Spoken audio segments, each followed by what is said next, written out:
Salut, c'est Marco de Top for Fun. Aujourd'hui, petite vidéo de présentation du Samsung Galaxy Grand, le téléphone que vous voyez tout de suite devant vous dans ma main.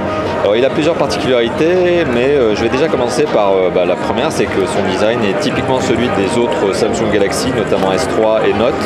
Donc on est vraiment dans un univers stylistique qui est celui de Samsung et celui qui est bien connu. D'autres particularités, c'est que ce téléphone est un duo. Alors c'est comme ça qu'ils sont appelés chez Samsung, mais en fait en gros c'est que voilà, le duo, on le voit ici, c'est un marquage qui est indiqué en haut du téléphone. C'est en gros que c'est un double SIM. Voilà. Donc il a une gestion de deux cartes SIM en simultané.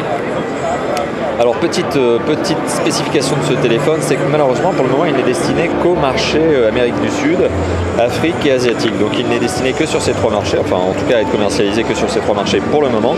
Alors on ne sait pas s'il sera un jour commercialisé sur le marché d'Europe, européen notamment et Amérique du Nord, ça sera pour plus tard, on verra bien. Mais pour le moment c'est plutôt Asie, c'est notamment plutôt l'Asie du Sud-Est, si mes souvenirs sont bons, c'est l'Afrique et l'Amérique latine, voilà, la Sud-Amérique. Sinon en termes de spécification, alors on est sur un écran qui est un écran 5 pouces. On est sur un écran 5 pouces, donc c'est d'ailleurs indiqué ici en diagonale. Ça nous fait 12,16 cm de diagonale. C'est une résolution qui est une WVGA. Alors ça c'est pour le petit écran, c'est un écran tactile capacitif, hein, vous vous en doutez bien sûr. Pas de latence, pas de lag. Ça c'est aussi lié à la techno capacitive certes et à la bonne dalle tactile, mais aussi au processeur et à la mémoire vive qui sont fournis de manière conséquente derrière. Alors Samsung le caractérise comme étant un S3 un peu plus grand. Alors moi je dirais que c'est pas tout à fait vrai parce qu'en termes de performance on n'y sera pas vraiment, ça sera pas vraiment aussi performant qu'un S3. On n'est pas très loin. En fait, il faut savoir qu'on a un processeur sur ce téléphone qui est un double cœur 1,2 GHz, pardon. On a 1 Go de mémoire vive. Pour la mémoire de stockage, on a 8 Go de mémoire de stockage, sachant que les 8 Go ne sont pas disponibles puisqu'en fait en totalité, puisqu'en fait le système d'exploitation en squatte une partie. Mais en fait on a un emplacement micro SD. Alors l'emplacement micro SD décidément doit se trouver sous le cache batterie. Alors je l'enlèverai pas pour des raisons de sécurité, voilà, parce que le téléphone est bien bloqué et si je l'enlève ça va commencer à biper dans tous les sens.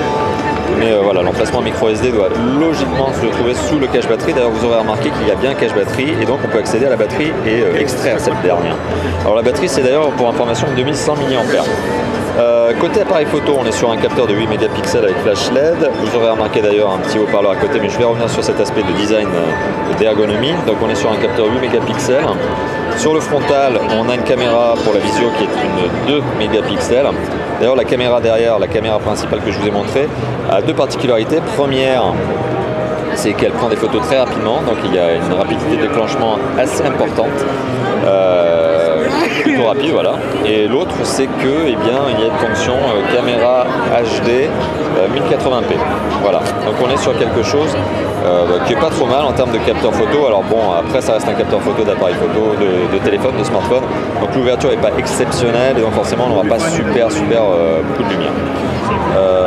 Pour le reste, on est sur un téléphone qui est Wi-Fi, Bluetooth, GPS bien évidemment, donc un grand classique.